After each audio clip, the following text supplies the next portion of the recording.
দ্রুত গেল আনায়া। তোয়দের হাত থেকে জিনিসগুলো নিয়ে ফিরে আসতেই তিতিরকে উদ্দেশ্য করে বলল, তিতির আপু, তুমি তোয়াদ ভাই তোমাকে ডাকছে। ভ্রুজোড়া কুঞ্চিত করে এলো তিতিরের। সবেই তো এলো, এখন আবার ডাকছে কেন? নাজিয়াতে ভরসা দিয়ে বলল, হয়তো জরুরি কিছু, যে দেখে আসো। ততক্ষণে আমি মৌ আপুকে জাগিয়ে তুলছি। তিতির চলে যেতে দীর্ঘশ্বাস ছাড়লো নাজিয়াত আর আনায়া। মৌ ততক্ষণে চোখ খুলেছে, বসতে চাইলো। নাজিয়াত আর আনায়া সহযোগিতায় হেলান দিয়ে বসলো। অতঃপর ক্ষীণ হেসে বলল, ওর ওপর রাগ নই আমি, শুধু কিছুটা সময় লাগবে। বুঝেছি আপু, খাবারটা খেয়ে নাও। ওষুধ খেতে হবে। তোমার সকল বন্ধুরা নিচে দাঁড়িয়ে আছে তোমার অসুস্থতার কথা শুনে। আমান এসেছে? এসেছে। তার চোখে সবচাইতে বেশি কষ্ট দেখেছি আমি তোমার জন্য। টুকরে কেঁদে উঠল মৌ। নাজিয়াতের কাছে আসতেই হাত উঁচিয়ে থামিয়ে দিল তাকে, বলল, সবার থেকে যত্নটা বোধ হয় আমার থেকেই বেতর। তার বোধ হয় বন্ধুর এই দশা মানতে পারছে না। তোমায় নিজেকে সামলাতে হবে আপু, প্লিজ। মা মারা যাওয়ার পর খুব কষ্টে নিজেকে সামলেছিলাম, জানো না জিয়াদ। সেই সময় প্রতিজ্ঞা করেছি যত তুফানি আসুক মৌ হার মানবে না। তাই চিন্তা করো না, এরপরে সবকিছু আমি সামলে নেব। ওদের সবাইকে বলো চলে যেতে, তোমরাও যেতে পারো। কিন্তু আপু। বাবা আছে, সমস্যা হলে জানাবো। বেশি গুছিয়ে না আসতে পারলেও মোটামুটি নিজেকে পরিপাটি করে এসেছে আজ মৌ। আজ পরীক্ষার প্রস্তুতির জন্য লেকচারটা খুব জরুরি বিধায় আসা। ক্লাসে খানিক দেরি করেই ঢুকেছে সে। বাকিরা মৌকে দেখে বেশ অবাক হলো। আজ ক্লাস আসবে মৌ, সেটা কেউই চিন্তা করেনি।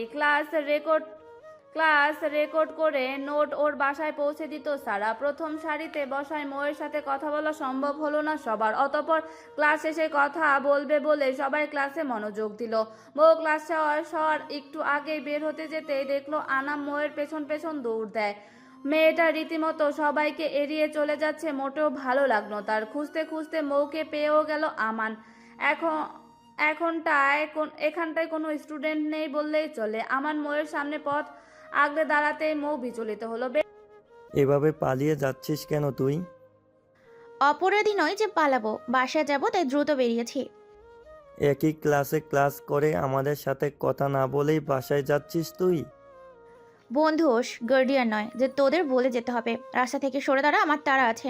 বেশ শান্ত গলায় বলল মৌ। আমান মৌয়ের আচরণে ক্ষুব্ধ হয়ে হাত চেপে ধরে উচ্চস্বরে বলল, এড়িয়ে যাচ্ছিস কেন মৌ, কি সমস্যা? হাত ছোটাতে চেষ্টা করলো মৌ। আশেপাশে তাকিয়ে নিজেকে সংযত করে বলল, তামাশা করবি না আমান, হাতটা ছাড় নয়তো ভালো হবে না। কাহিনী করছিস তুই আর তামাশা আমি করলাম? বরাবরের মতোই অপবাদ দিচ্ছিস না? হাত ভেঙে পড়ল ধৈর্যের। নিজেকে সর্বশক্তি দিয়ে আমানকে দূরে ঠেলে দিতে চিল্লিয়ে বলল, হ্যাঁ দিচ্ছি অপবাদ। তো ওই অপবাদ দেওয়ার মানুষটাকে জোর করে আটকে রেখে অপবাদ পেতে চাইছিস কেন? বলেছি আমি নাকি রাত জেগে তোর নোটস তৈরি করতে সাহায্য করা, তোর ছোট বড় সকল সমস্যা নিজের মনে করে সমাধান করা, সকল বন্ধু থেকে তোকে আলাদা প্রায়োরিটি দেওয়ার কৃতজ্ঞতা থেকে আটকাতে চাইছিস আমায়? বল। আগে থরথর করে কাঁপতে শুরু করলো মৌ। আমান বাকরুদ্ধ হয়ে চেয়ে রইল মৌয়ের দিকে। মৌ এসব কি বলছে, কেন বলছে হদিশ করতে পারলো না। এগিয়ে যেয়ে মৌয়ের দু কাঁধে হাত রেখেই আমান বিচলিত কণ্ঠেই বলে উঠল, মৌ, কি হয়েছে তোর? আমার কোন বিষয় নিয়ে কষ্ট পেয়েছিস? অপলক চেয়ে রইল মৌ। আমান কোনো বিষয়ে সে কষ্ট পেয়েছে কি না ওকে সেটা সেই বান্দা জিজ্ঞাসা করতে, যার জন্য সে আজ এই পরিস্থিতিতে আছে। হঠাৎ শান্ত হয়ে গেল মৌ, বলল, তুই কাউকে ভালোবাসিস আমান? চুপ রইল আমান। এসবের মাঝে এই প্রশ্নের সম্মুখীন হবে জানা ছিল না। মৌ পুনরায় বলল, এটা তিতির তাই না? স্তব্ধ হয়ে চেয়ে রইল আমান। মৌ এসব জানলো কিভাবে আর কখনই এসব জিজ্ঞাসা করছে কেন? এখন এসব জিজ্ঞাসা করছে কেন? আমান মৌকে বোঝানোর নিমিত্তেই বলল, মৌ শোন। আমি তোকে প্রশ্ন করেছি আমান। মৃদু চিৎকার করলো মৌ। চোখ বেয়ে গড়িয়ে পড়ার অশ্রু জোড়া সজোরে মুছে নিল সে। আমান এবার চুপ রইল না, বলল, হ্যাঁ, আমি তিতিরকে ভালোবাসি। মুহূর্তে হাঁটু মুড়ে বসে পড়ল মৌ। চোখে মুখে হাত দিয়ে ঢেকে ফুপিয়ে উঠল। আমান মৌয়ের পিঠে হাত বুলিয়ে বলল, মৌ, মৌ তুই কাঁদছিস কেন মৌ, কি হয়েছে বল না? আমি বড্ড দেরি করে ফেলেছি নিজের অনুভূতি প্রকাশ করতে রে আমান, বড্ড দেরি করে ফেলেছি। আমান এবার বোধগম্য হলো মৌ কি বলতে চাইছে। নিজের দোকানে মৌয়ের মোয়ের বলা প্রতিটা কথার জবাব বাজাতেই শুরু করলো। মৌ তাকে ভালোবাসে। সারা দৌড়ে এসে মৌকে জড়িয়ে ধরলো। মুর্তাসিম, সায়ন সবাই অবাক হয়ে চেয়ে রইল কন্দনরত মৌয়ের দিকে। মৌ আমানকে ভালোবাসে এটা তারা কখনোই ভাবেনি। তবে তৈয়দ ভয়ানক শখ পেয়েছে। তিতিরকে আমান ভালোবাসে, তার বোন আর বন্ধু একে অপরকে ভালোবাসে। তবে এখন সে ঘাটলো না ব্যাপারটা। মৌকে দেখতে হবে আগে। সারা ব্যস্ত হয়ে বলল, মৌ, সামলা নিজেকে। আমান পিলারে ধরে দাঁড়িয়ে এক দৃষ্টিতে তাকিয়ে রইল মনের দিকে।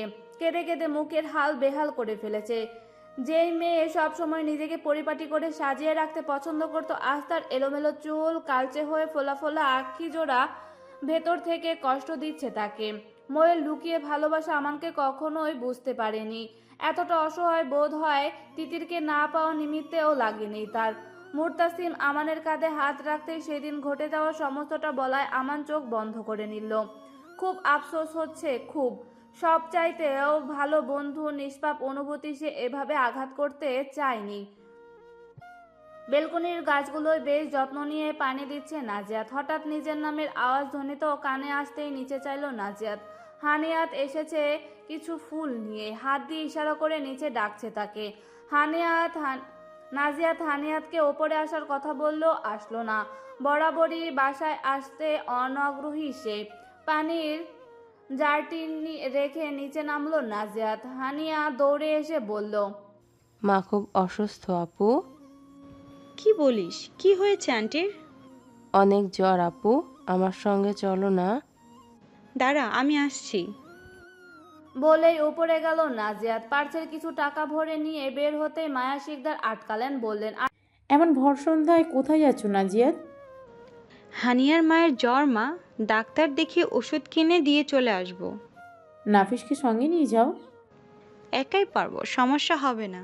কিন্তু আর কিছু বলার সুযোগ পেল না মায়া শিকদার।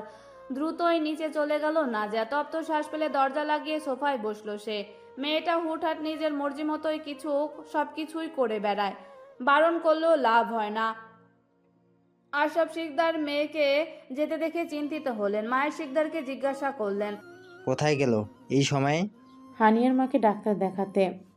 হানিয়াকে চিনলেন না আশরাফ শিকদার। অবুঝের চেয়ে রইলেন মায়া শিকদারের পানে। স্বামীকে এভাবে তাকিয়ে থাকতে দেখে নিজের বোকামিতে হাসলেন মায়া। হানিয়াকে তো চেনার কথা নয় আশরাফ শিকদারের, বলল। সকালে হাঁটতে বের হওয়ার নিমিত্তে একদিন হানিয়ার সাথে রাস্তায় দেখা হয় নাজিয়াতে। সে থেকে ভীষণ ভাব দুজনের। হানিয়ার মাকে হ্যান্ডপ্রিন্টের কাজ শিখিয়ে মা মেয়ের অনেকটা আর্থিক সাহায্য করেছে। ও, ছোট করে জবাব দিল আশরাফ শিকদার। মেয়েটা তার ভীষণ চঞ্চল, কিন্তু মেয়ের ব্যাপারে এত কিছু জানা ছিল না তার। আজ কেমন নিজের মেয়ের প্রতি বেশ গর্ববোধ হলো তার। হঠাৎ বলল, চা খাবে মায়া? আমি বানাবো তাহলে। বহু বছর উক্ত বাক্যে তৃষ্ণতা ঢুকেছে মায়া শিকদার। আশরাফ শিকদার বিয়ের প্রথম এমন আবদার করতে এই বলল যে, আজ আমি চা বানাই মায়া, তুমি আমার চা খেয়ে টেস্ট করে বলো। আহ, যেন অমৃত। সেই কুল পেত না তখন মায়া শিকদার। বানাতে চাইলে আমার কোনো আপত্তি নেই, আর নাই টেস্ট করতে। মস্তিষ্কে হাসলো আশরাফ শিকদার। মায়া আজও পুরনো কথা ভুলিনি, অথচ সে সবটা ভুলে এক ছন্নছাড়া জীবন কাটিয়েছে। মস্তিষ্কে নীরবে বসে রইল তিতির। সামনেই তো কপালে দু আঙ্গুল ঠেকিয়ে বসে আছে। ভাইয়ের প্রশ্নের মুখোমুখি জর্জরিত হয়ে আছে তিতির। তবে কিছু বলতে সাহস হলো না তার। আর আমানের ব্যাপার নিয়ে কিছু বলা। আমানকে ভালোবাসি যেটা আমায় জানালি না কেন? আমায় জানিয়েছো। গম্ভীর কণ্ঠস্বরে আওয়াজ। দুই ভাই বোন পেছন ফিরে চাইল। তিতির শুকিয়ে যাওয়া মুখে হাসি ফুটলো। দেলোয়ার মুর্তজা তৈয়দের সম্মুখে যেয়ে বলল, আমায় বলেছে আমানকে ভালোবাসে, আর এতে আমার কোনো আপত্তি নেই, আশা করছি তোমারও নেই। সাবলীন গলায় বলল দেলোয়ার মুর্তজা। অনেক ঘাবড়েছিল তিতির, তবে ব্যাপারটাকে সহজ করে তুলবে তার বাবার কথাগুলো আত্মবিশ্বাসী হলো তিতির। আমার আপত্তি আছে কি নেই সেটা জরুরি নয়, তিতিরের খুশিটা জরুরি। তোমার জিজ্ঞেস করার ধরন বলেছে, তুমি এই বিষয়টা জানতে না, কার থেকে জেনেছো? আমার নিজেই বলেছে। তাহলে তো ভালোই হলো। আমি ভাবছি এমনকে ডেকে কথা বলবো। পরিবারের যেহেতু ওর কেউ নেই, তাই ওর সাথেই সরাসরি কথা বলা দরকার, কি বলো? কিছুদিন পরে করলেই হয় বাবা, এত কিসের তারা? তারা নেই, তুমি যেহেতু বললে তাই তোমাদের মাস্টার শেষ পরীক্ষা হতে এই বিষয় নিয়ে কথা বলবো। উপর নিচ মাথা নাড়িয়ে সায় দিল তৈয়দ। দেলোয়ার মুর্তজা মাথায় হাত বুলিয়ে রুম থেকে বেরিয়ে যেতে তিতির ভাইয়ের হাত ধরে বলল, সরি ভাইয়া, আসলে আমি ভয় পেয়ে গিয়েছিলাম যদি আমার জন্য তোদের বন্ধুত্ব কোনো সমস্যা হয়। হাসলো তৈয়দ তিতিরের মাথায় আলতোভাবে হাত রেখে বলল, অত টিপিক্যাল ভাই আমি নই। নাই বাবা যে তোর পছন্দের বাধা হয়ে দাঁড়িয়ে থাকবো। থ্যাংক ইউ ভাইয়া। বলেই তৈয়দকে জড়িয়ে ধরল তিতির। তৈয়দের মুখে হাসির বদলে অম্লান হলো।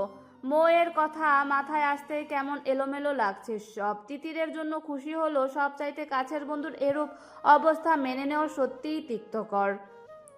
শিকদার বাড়ি থমথমে দুপুরে নির্জন পরিবেশ যেন আরও থমথমে হলো হাসান মুর্তজার আগমনে। চেয়ারে পায়ের ওপর পা তুলে বেশ গম্ভীর হয়ে থাকার প্রয়াস চালালো সে। বেয়ে আসার সুবাদে বাড়ির সকলে প্রথমে আনন্দিত হয়েছে বটে, তবে জমিনের দলিলে সই চাইতে বলায় বাড়ির পরিবেশ বদলে গেল মুহূর্তেই। হেমন্তী দরজার আড়ালে বসে শ্বশুর মশাইয়ের কার্যে ভীষণ ক্ষিপ্ত হলো। এই বদমতলব নিয়ে এসেছে এই বাড়িতে। কালচার ভার্সিটিতে ভর্তি হওয়ার তারিখ ভেবেছিল আজ সকালেই সে চলে যাবে, কিন্তু চলে গেলে তো এই দৃশ্যের মুখোমুখি হতো না সে। ভাগ্যিস থেকে গিয়েছিল। ক্যামেরা অন করে সকল ঘটনায় ভিডিও ধারণ করলো হেমন্তী। আলিফকে দেখাতে হবে কত বড় পাক্কা খেলোয়াড় তার বাবা। আফতাব শিকদার চাপা শ্বাস ফেলে আনোয়ার শিকদারের দিকে চাইলেন। বড্ড বিপাকে পড়ল সে আজ। পরিবারের একমাত্র মাথা গোঁজার ঠাঁই আর তার মেয়ের নতুন সংসার, কোনটা বাঁচাবেন বুঝলেন না। আনোয়ার শিকদার লাঠি ভর করে দাঁড়িয়ে গেলেন। অতঃপর স্মিত হেসে হাসান মুর্তজাকে উদ্দেশ্য করে বলল, বেশ চাল চাললে হাসান, নিজের রং দেখিয়ে দিলে। তবে কুরুর হাসলো হাসান মুর্তজা। হাতের আঙুলদ্বয় আলতো ঘেঁষে উঠে দাঁড়ালেন সে। খুবই আত্মবিশ্বাসী হয়ে বলল, সোজা আঙুলে ঘি না উঠলে আঙুল তো বাঁকাতেই হয় চাচা। একদম ঠিক বলেছেন ভাইজান। কণ্ঠস্বরের মালিককে দেখতে পেছন ফিরে চাইলো হাসান মুর্তজা। অতঃপর দেলোয়ার মুর্তজাকে দেখেই চমকে উঠল। দেলোয়ার মুর্তজা ধীর পায়ে চক্রাকার ঘুরতে থেকেই বলল, সোজা আঙ্গুলে ঘি না উঠলে আসলেই বাঁকাতে হয়। এই ধরুন, যেমন আনোয়ার চাচার বদলকৃত শহরের মধ্যে জায়গার উপর আপনার যে কারবার আছে, তাতে আমার জানা মতে মাসে আপনার ন্যূনতম 5 লক্ষ মুনাফা হয়, তাই না ভাইজান? দেলোয়ার মুর্তজা আগমন হজম হতে না হতেই প্রশ্নেই থতমত খেয়ে গেলেন হাসান মুর্তজা। বলল, তার বদলে তাদের এই জায়গা ফিরিয়ে দেব বলেছি। ভাইজান সেটা তো দিবেন, সঙ্গে চলতি মাসের মুনাফা আনোয়ার চাচার ভাগে যাবে, যেহেতু এখন সে জায়গার মালিক। এখন তারা চোখ বড় বড় করে চাইলো হাসান মুর্তজা। পুরো মাসের মুনাফা কিনা অন্যের ভাগে যাবে? এত বড় লস সে মানবে না কিছুতেই। হড়বড়িয়ে বলে উঠল, এমনটা কিভাবে হয়? জায়গাটা আমার ছিল আপনার, কিন্তু যখন এখন কাগজ কলমে সেটা আনোয়ার চাচারদের, তাই জায়গার মালিক হিসেবে দোকানের সকল ভাড়াতারদের প্রাপ্য। হাসান মুর্তজাকে থামিয়ে দিলেন দেলোয়ার মুর্তজা। ছোট ভাইকে নিজের সকল কাজে পণ্ড করতে দেখে দেলোয়ার মুর্তজা হাত চেপে উদ্ধত হলেন। হাসান মুর্তজা তাকে শেষ মুহূর্তে থামিয়ে দিলেন তৈয়দ। ক্রুদ্ধ চাহনিতে হাসান মুর্তজার দিকে তাকালো, বলল, বরাবরই অন্যায় করে পার পেয়ে যাবেন না চাচা। বাবার গায়ে হাত তোলা সাহস করেন কিভাবে? ভুলে যাস না, তোর বাবা আমার ছোট ভাই। ছোট ভাই বলে অন্যায় করা বড় ভাইয়ের বিপক্ষে ন্যায়ের কথা বলেছে বিধায় আপনি তার উপর হাত তুলবেন, আর আমি ছেলে হয়ে দেখে যাব? এমনটা তো কখনো হবার নয় বড় চাচা। বড়দের মামলায় কথা বলছো তো হেড ভাতিজা হয়, নয়তো এত সময় তোমার মুখে মুখে তর্ক করার জন্য। রাগে চেয়ার ফেলে দিলেন হাসান মুর্তজা। নিজেকে সংযত করতে না পেরে ঘর থেকে বেরিয়ে গেলেন। দেলোয়ার মুর্তজা সই করার কাগজটি 2 ভাগ করে ছিঁড়ে ফেলে দিলেন। তৈয়দ সাদা ফাইল থেকে কিছু কাগজ দেলোয়ার মুর্তজাকে বের করে দিতে তিনি সেগুলো আনোয়ার শিকদারকে এগিয়ে দিয়ে বললেন, চাচা, এই জমিনের পুরো মালিকানা এখন আপনার। এত বছরও যেটা করা হয়নি তা সম্পূর্ণ কাগজে কলমে আইনিভাবে আমি করেছি। সম্পূর্ণ লেখাটা পড়ে এখানে সই করে দিন চাচা। আনোয়ার শিকদার বিমূঢ় হয়ে রইল। চোখের কোণা থেকে কিঞ্চিত জল গড়িয়ে পড়ল। আফতাব শিকদার আনোয়ার শিকদার দুই কাঁধ শক্ত করে ধরে বলল, আমাদের ভিটে মাটি আমাদেরই রইল বাবা। সুসিক্ত নয়নে মাথা নাড়ালো বৃদ্ধ আনোয়ার শিকদার। দেলোয়ার মুর্তজা তৃপ্তি হাসলেন। মহরমের বাবা অসমাপ্ত কাজের সমাপ্তি ঘটাতে পেরেছে আজ সে। হেমন্তী তৈয়দের পাশে দাঁড়িয়ে ধীর স্বরে বলল, ধন্যবাদ তুয়াদ ভাই। এটা তো আমার কর্তব্য ছিল ভাবি। স্মিত হেসে প্রত্যুত্তর করল তৈয়দ। হেমন্তীও হাসলো। যখন থেকে আলিফের সাথে বিয়ে ঠিক হয়েছে সেই মুহূর্তে থেকে তৈয়দ তাকে ভাবি নামেই সম্বোধন করছে। শ্বশুর মশাইকে বাড়িতে আসতে দেখে তৈয়দকে জানিয়েছিল হেমন্তী, যদি কোনো অঘটনও ঘটবে তবে তৈয়দ সামলে নিবে জানে হেমন্তী। Excuse me miss. ছাতাটা বন্ধ করে পেছন ফিরে চাইল মৌ। ঝাঁঝালো রোদে সর্বমাত্র পরীক্ষাটি শেষ করে বাসায় ফেরার পথে থমকে দাঁড়ালো কোনো এক অপরিচিত পুরুষের কণ্ঠস্বরে। সাদা কালো ফর্মাল লুকে পুরুষটিকে দেখে ভ্রু কুচকিত করে এলো মৌয়ের। অতঃপর কণ্ঠে বিস্ময় নিয়ে বলল, আপনার পার্স। বলেই পার্স এগিয়ে দিল ছেলেটা। মৌ চরম অবাক হলো। তার ব্যাগ থেকে পার্স কখন পড়লো হুঁশই ছিল না তার। আশ্চর্য। নিজেকে ধাতস্থ করে পার্স নিয়ে নিল। সৌজন্যতার খাতিরে ধন্যবাদ জানিয়ে সামনে এগোলো। তবে সারা এসে হাত ধরে বলল, মৌ, আজ আমাদের সবার পরীক্ষা শেষ হলো, একসাথে সময় কাটাবো বলে প্ল্যান করলাম, তুই চলে যাচ্ছিস। কিছু বলতেই যাবে তবে সারা পেছনে দাঁড়িয়ে থাকা ছেলেটিকে দেখে উত্তেজিত হয়ে বলল, আরে ফাহাদ ভাই, আপনি? আরে সারা যে, কেমন আছো? জবাব দিল ফাহাদ। তবে নেত্রদয় মৌকে আবদ্ধই থাকলো। সারা ভীষণ উচ্ছ্বাসিত হয়েই বলল, ভীষণ ভালো আছি ফাহাদ ভাই। ভার্সিটিতে আপনার কোনো কনসার্ট মিসই দিতাম না। আপনি আজ হঠাৎ প্রাক্তন ক্যাম্পাসে? আসলে কাজ ছিল তাই আসতে হলো। বুঝতেই পারছো, প্রাক্তন ছাত্র বলে কথা। তা তো অবশ্যই। ততক্ষণে মোরতাসিম, সায়ন, আমান এসে হাজির হলো। ভার্সিটির সিনিয়র ভাইকে দেখে সবাই আনন্দিত হয়ে কুশল বিনিময় করলো। মোরতাসিম জোশ নিয়েই বলল, চলুন ভাইয়া, কাউসার মামার ফুচকার স্টলে বসে কিছু সময় একসাথে আড্ডা দেই। কাজ আমাদের মাস্টার্স পরীক্ষা শেষ হলো আজ। পড়াশোনার একটা পার্ট চুকলো তবে। যা বলেছেন বড় ভাই, এই পরীক্ষার প্যারায় আমার শখের চুল পড়তে শুরু করেছিল রীতিমতো। কি ভয়ানক ব্যাপার স্যাপার। সবাই হাসলো মোরতাসিমের কথায়। হাসলো না শুধু মৌ। মেয়েটার অধরষ্ট থেকে মিলিয়ে গেছে তার হাসি। ফাহাদ মৌয়ের ওপর দৃষ্টি সরালো না। মেয়েটাকে এত শান্ত থাকতে কখনো দেখেনি সে। ভার্সিটি থাকাকালীন বেশ নজরে নজরে রেখেছিল, তবে রিসেন্ট চাকরির ব্যস্ততায় লম্বা সময় খোঁজ রাখা হয়নি। আজ হঠাৎ দেখা হয় বেশ খুশি হয়েছিল, তবে মৌয়ের এই পরিবর্তন বুকে এসে বাঁধল। ছোট্ট শ্বাস ফেলে বলল, মৌমাছি মৌমাছি, কোথায় যাও নাচি নাচি?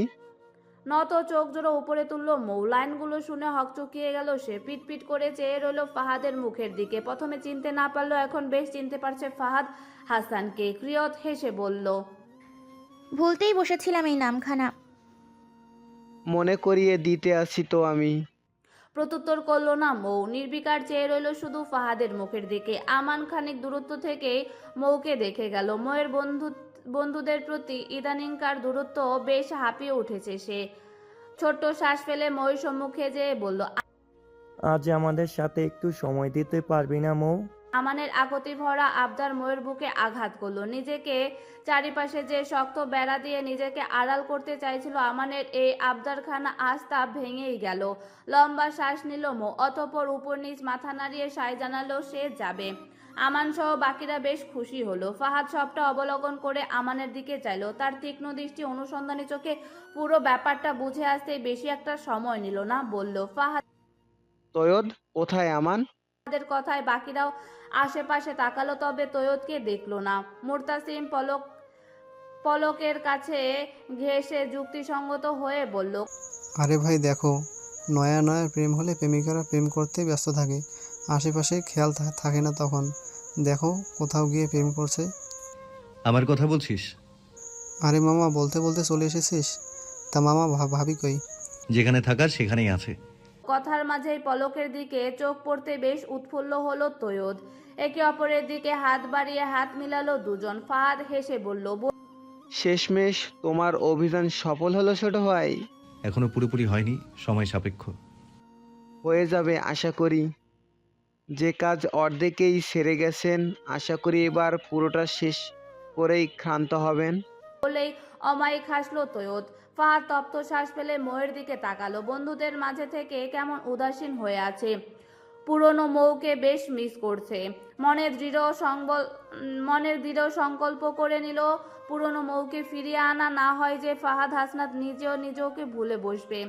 কোনো এক ভরসা অঝোর ধারায় শ্রবণে ভিজতে থাকা রমণের প্রেমে আচমকায় পড়ে গেছে, যার সময়ের সাথে ধীর হয়েছে।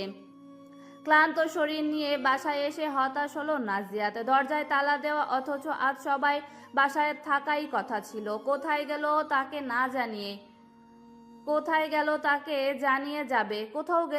জানিয়ে যাবে, কিন্তু আজ এমন কিছু না হওয়ায় বেশ অবাক হলো সে। অতঃপর ক্লান্ত শ্বাস ফেলে ব্যাগ থেকে চাবি খোঁজ করলো, পেয়েও গেল। দরজা খুলে ভেতরে ঢুকতেই পুরো ঘর জুড়ে অন্ধকারের অস্তিত্ব টের পেল নাজিয়াত। বিরক্তিতে চোখ মুখ কুঁচকে এলো নাজিয়াতের। সন্ধ্যা হতে ঢের সময় আছে, তার আগেই সকল জানালা বন্ধ করে এমন কবর বানিয়ে ফেলার কারণ খুঁজে পেল না। ঘুটঘুটে অন্ধকারে তার দম ফুরিয়ে আসে, কেমন অস্বস্তি হয়। জানালা খুলতেই যাবে, তার আগে মনে হলো পেছনে কেউ একজন সরে গেল। আচমকা ভয়ে শক্ত হয়ে এলো তার হাতের মুঠি। শুকনো ঢোক গিলল নাজিয়াত। অতঃপর সোফায় সংলগ্ন এসে পাশে থেকে সাদা স্টিক নিয়ে নিল। খুব সাবধানতার সহিত স্টিকটি শক্ত করে ধরে সামনে এগিয়ে গেল। তবে হঠাৎ একটা স্ট্রিপের লাইট জ্বলে উঠল। নাজিয়াত ভোরকে তাকালো সামনে থাকা পুরুষকে দেখে। অস্পষ্ট স্বরে উচ্চারণ করলো তৈয়দ। ধীরে খুব নাটকীয় ভঙ্গিতে তৈয়দ এগিয়ে এলো। হাতে তার একগুচ্ছ শুভ্র কাঠগোলাপ। বিস্ময়ে নাজিয়াত তার পলক ফেলতেই ভুলে গেল। হাতের স্টিকটি এখনো ধরে আছে সে শক্ত করে। তৈয়দ তার চিরপরিচিত অমায়িক হাসি হাসলো। নাজিয়াতের একদম কাছে যেয়ে কানের কাছে ঠেকলো তার আগ্রাসী কদম। ফিসফিসিয়ে বলে উঠল, আমার গোছালো ব্যক্তি জীবনে একজন অগোছালো রমণীর ভীষণ প্রয়োজন নাজিয়াত। আপনি কি সেই রমণী হয়ে এই তৃষ্ণার্ত পুরুষকে বাধিত করবেন? ত্রয়োদের ভয়ঙ্কর এই উষ্ণ অভ্যর্থনায় সমস্ত শরীর কেঁপে উঠল নাজিয়াতের। নিজেকে ধাতস্থ করার পূর্বে তৈয়দের সেই ফিসফিসিয়ে বলা কণ্ঠস্বর শোনা গেল, আমার হৃদয়ের সন্ধিতে শুধুই এক ভয়ঙ্কর অভিমানীর বসবাস। অনুমতি পেতেই তার অভিমানিনী রূপ ভেঙে ফেলে তাকে গভীর ভালোবাসায় আচ্ছাদিত করা ক্ষণিকের বিষয় মাত্র। বলে সরে দাঁড়ালো তৈয়দ। পকেট থেকে সন্তর্পণের সাদা স্টোনের রিং হাতে নিয়ে বাড়ালো নাজিয়াতের সামনে। স্তব্ধ হয়ে চেয়ে রইল নাজিয়াত। সবটা কেমন স্বপ্নিক লাগছে। নিজেকে ধাতস্থ করতে বেশি সময় নিল না সে। আজ তৈয়দের ডাকে সাড়া দিবে সে। অতঃপর খুব আবেগ আপ্লুত হয়ে হাত বাড়িয়ে দিল তৈয়দের হাতে। তৈয়দ নাজিয়াতের আঙুলের রিং পরাবে। রুমের সকল লাইট জ্বলে উঠল। নাজিয়াত চমকে চারিদিকে তাকালো। বাসার ছোট বড় সবাইকে দেখে তবদা খেয়ে গেল নাজিয়াত। হেমন্তী আর তিতির নাজিয়াতকে জড়িয়ে ধরে উৎফুল্ল হয়ে বলল, ফাইনালি আমার ভাবি হয়ে গেলে তুমি নাজিয়াত। আর আমার যা। বলে হাসলো দুজন। নাজিয়াত ভাবাচাকা খেয়ে তৈয়দের দিকে তাকিয়ে। তৈয়দ চুপচাপ দাঁড়িয়ে আছে আলিফের সাথে। তবে নাজিয়াতের মনে হলো তৈয়দ মজা পাচ্ছে নাজিয়াতের এহেন অবস্থা নিয়ে।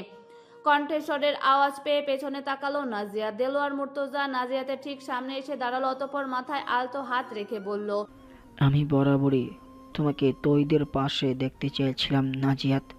ঠিক সে কারণেই সেদিন আমি এসেছিলাম, কিন্তু খালি হাতে ফিরে গেছি। সেদিনের শূন্য হাতে ফিরে যাওয়া আমার কষ্ট হয়নি, কেননা আমি জানতাম আমার মামুনি ঠিক সিদ্ধান্ত নেবে নিজের জন্য। তখনকার ব্যবহারের জন্য আমি ক্ষমা চাইছি দেলোয়ার। বললেন আশরাফ শিকদারকে। দেলোয়ার মুর্তজা মুস্কি হেসে বলল, আরে বন্ধু, এসব বাদ দে। আজ কত খুশির একটা মুহূর্ত, সেটাই খুশি হয়। বন্ধু থেকে বেয়াই হলাম, আমরা কতদিনের স্বপ্ন ছিল এটা আমাদের। মাথা দুলিয়ে হাসলো আশরাফ শিকদার। মায়া শিকদার প্লেটের মিষ্টি সাজিয়ে আনলেন ততক্ষণে। মিষ্টির প্লেট এগিয়ে দিয়ে বলল, এত সুন্দর একটা মুহূর্তে মিষ্টি মুখ না করলে হয় ভাইজান? আশরাফ শিকদার নিজেও মিষ্টি পুড়ে দিল দেলোয়ার মুর্তজার মুখে। বাকি সবাই যার যার মতো মিষ্টি খেতে আরম্ভ করলো, তবে নাজিয়াত এখনো এক কোণে ঠায় দাঁড়িয়ে রইল। সে বুঝতেই পেল না পুরো পরিবারের সামনে এত রোমান্টিকভাবে বিয়ের প্রপোজাল করার আইডিয়া তৈয়দের মাথায় এলো কেন। আশ্চর্য। কি ভাবছেন আমি জানি। ভ্রু কুচকে তাকালো নাজিয়াত। তৈয়দ আলতো হেসেই বলল, সবার সামনে প্রপোজ না করলে দেখা যেত এবারও আমায় না করলেন। ভরসা না থাকলে এসবের গুজাইশ হয়। আমি আমার পুরো পরিবারকে সাক্ষী করে আপনাকে আমার অর্ধাঙ্গিনী হিসেবে ঘোষিত করতে চেয়েছি আমাদের পুরো পরিবার আমাদের এই সুন্দর মুহূর্তের সাক্ষী হোক। চেয়েছিলাম এবং করেও দেখিয়েছি। দেখুন। তৈয়দের কথায় নাজিয়া চুপ হয়ে গেল। চোখের একরাশ মুগ্ধতা জমা করে চেয়ে রইল তৈয়দের দিকে। না, সে প্রথমবারের মতো ভুল করেনি। এবার সে ঠিক সিদ্ধান্তই নিয়েছে। মুচকি হেসে তৈয়দের হাত আলতো করে ধরল, বলল, আমাকে এতটা অনন্য করে তোলার জন্য ধন্যবাদ বলবো না, তবে সারা জীবন এই হাতটা আঁকড়ে ধরে থাকবো। ওয়াদা করছি না, তবে নিজের এবং আপনার ওপর সম্পূর্ণ আস্থা আছে আমার। তৈয়দ খুব শক্ত করে নাজিয়াতের হাতখানা ধরে রাখলো। নাজিয়াত হাসলো আজ ভীষণ। পরিশেষে দুজনের পরিসমাপ্তি পূর্ণতা পেতে চলেছে। বেশ শান্তি লাগছে তার। কংগ্রাচুলেশনস নাজিয়াত। বেশ খুশি হয়ে নাজিয়াতকে জড়িয়ে অভ্যর্থনা জানালো আনায়া। নাজিয়াত বিস্তর হেসে বলল, আমি কখনো ভাবিনি এই দিনটা এত তাড়াতাড়ি আসবে, বুঝলি অনু? আরে ভাই, ভাবা ভাবির দিন শেষ, এখন শুধু সামনের সময়টা নিয়ে খুশি হ তুই। আরসাল আনায়াকে ধমকে বলল, একটু চুপ হবে, আশা মাত্র শুরু হয়ে গেছে। ভেঙচি কাটলো আনায়া। আরসাল ধীর স্বরে নাজিয়াতকে বলল, বিয়েটা কবে করছিস? ভালোবাসি যারে তারে ছেড়ে দেবার জন্য তো বাসিনি। আমি আপত্তি করছি এমনটা নয় না জিয়াদ। এটা খুব ভালো বিষয় যে যাকে বিয়ে করছিস তার সাথে আগে থেকেই চেনা জানা আছে। তবে কখনো কোনো সমস্যা হলে ভাই অথবা বন্ধু মনে করে আমি এসে অবশ্যই বলবি কিন্তু। স্বস্তি পেল নাজিয়াত। আরসালকে টাইট করে জড়িয়ে ধরতে মন চাইল, তবে নিজেকে সংযত করে মিষ্টি হাসলো, বলল, আশা করি হবে না। আরসাল মাথা হেলালো। আনায়া কড়া দৃষ্টিতে আরসালের দিকে নিবদ্ধ। ধমকে চুপ করিয়ে দিয়ে সাবধানে বানিয়ে শোনাচ্ছে মনে মনে আওড়ালো আনায়া। আরসাল আনায়াকে উদ্দেশ্য করেই বলল, কখনো কখনো কাজের কথাও বলতে পারিস তুই। আনায়া মুখ বাঁকালো, বলল, সেটা বলার জন্য তুই আসছিস তো, তাই আমি ভাবার প্রয়োজন মনে করি না। মুখ থেকে কথা বেরোলো শুধু ফালতু কথাই বলিস। বললে সেটা আমি বলি, তোরে শুনতে বলছে কে? না চাইলেও শুনতে হয়, যেহেতু কানের কাছে প্রপক করিস। এই, আমার কথা শুনবি না তো কার কথা শুনবি বে তুই? কোন সিক্রেট পিতনি আছে নাকি যার পক পক শুনছিস? থাকলেও থাকতে পারে, সমস্যা দেখি না। রাগান্বিত দৃষ্টিতে তাকালো আনায়া। হাত গুটিয়ে তেড়ে এসে বলল, তোর নাক ফাটিয়ে নাকের অস্তিত্ব রাখবো না আরশাল, আর একবার এসব কথা বললে। বিপরীতে রিয়াকশনও বেশ একটা ভালো হবে না তোর জন্য। কেরাটে জানি? জানিস নিশ্চয়ই।